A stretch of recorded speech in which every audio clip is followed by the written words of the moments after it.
So, what's up guys for today's topic? Yung mga mababahong loob ng kotse. So, eto guys, tong hack na to, wala kayong gagastusin kahit piso dito.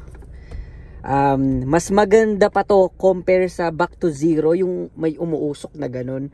Panis yun, walang kwenta yun. Boss, ako na nagsasabi. Kasi etong kotseng to, may unusual smell to. Lalong-lalo na every time na bubuksan ko tong aircon na to.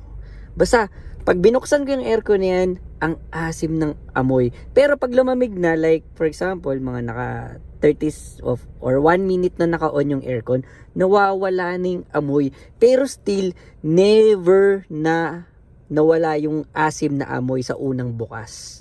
Tapos, also, pagka bagong pasok ka ng bagong pasok ka from labas, may something smelly dito sa kotseng to. Even pina-back to zero ko na siya sa mga car wash shop. Yung may usok-usok pa nga dito, tapos nakatodo yung aircon mo para yung usok ihigupin niya, tapos ibubugan niya.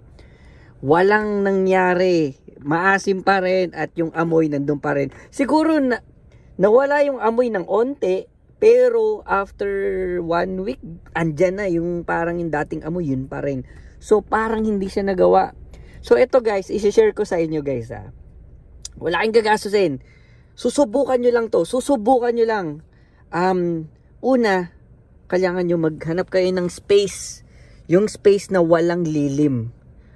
Maganda na ito, gitna ng court, ng basketball court, di ba? Kumbaga, napapalibutan siya ng sinag ng araw.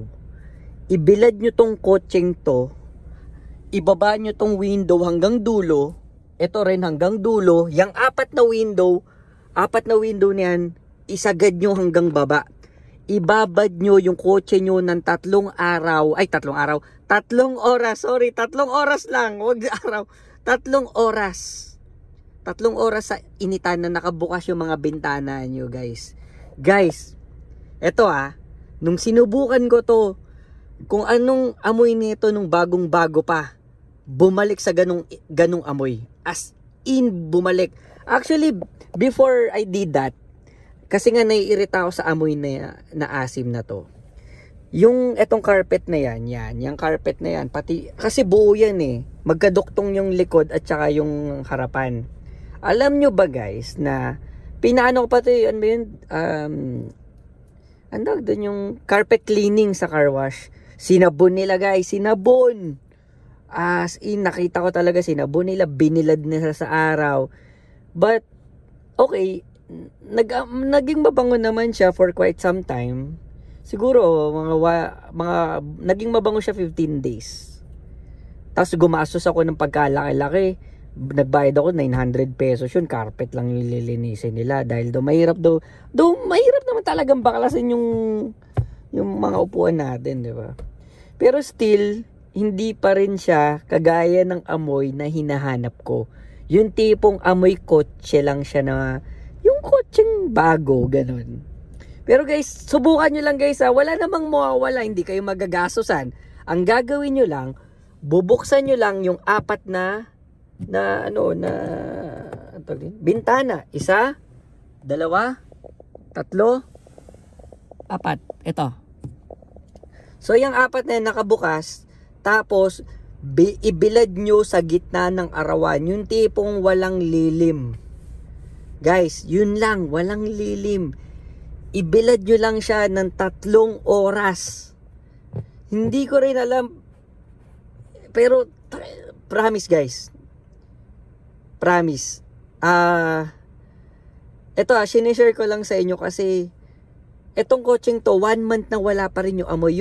Yung bahong amoy, wala. As in, para siyang bagong kotse. Siguro dahil I think ang explanation sa nangyari, pag binilad nyo kasi to sa araw, as in sobrang init. Kasi nangyayari kasi, yun nga, since naka-close tong mga to, yan, close yan, diba? So, mangyayari niyan, kunwari may galing umulan, syempre basa yung sapatos mo, tatapa ka dito.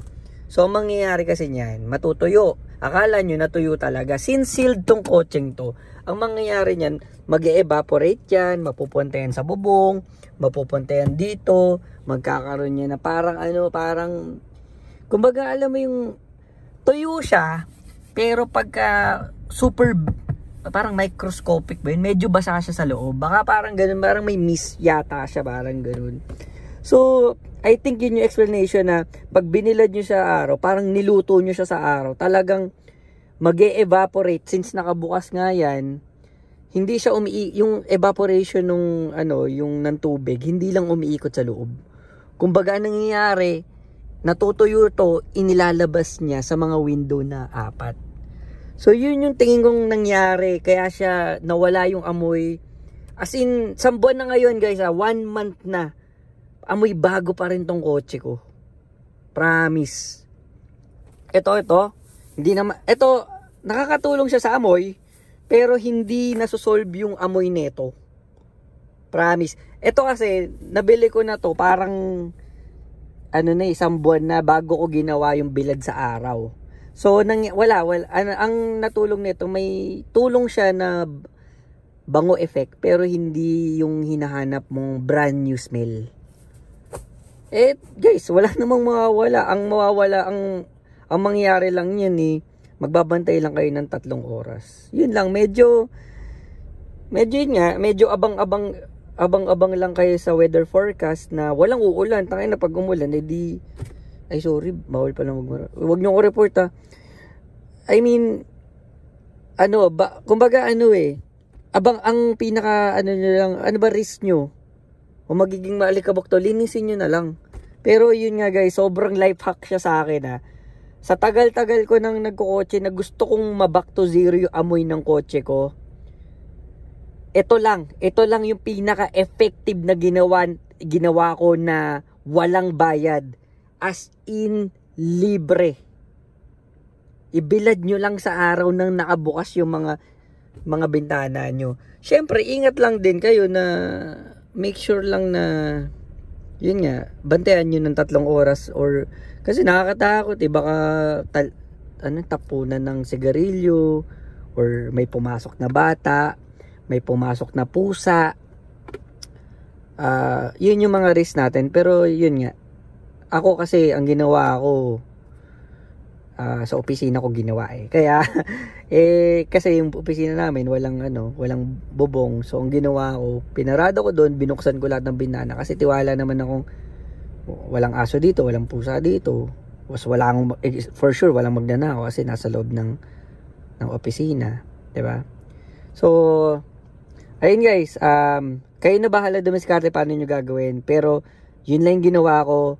Ito ang tunay na back to zero. Hindi yung usok-usok ng car wash, yung may formula pang pinapausok sa loob ng nakakadagdag humid lang yun nakakadagdag moist lang yun Kumbaga sa akin guys, try nyo lang, bilad nyo lang ng 3 oras. Sa akin 3 oras, pero try nyo rin 1 hour lang muna. Nasa sa inyo, kasi sa akin sinigurado ko talaga 3 oras para sure ako na lahat ng may moist dyan, may moisto yan, talagang tuyo. Tsaka timing nyo na lang na walang ulan.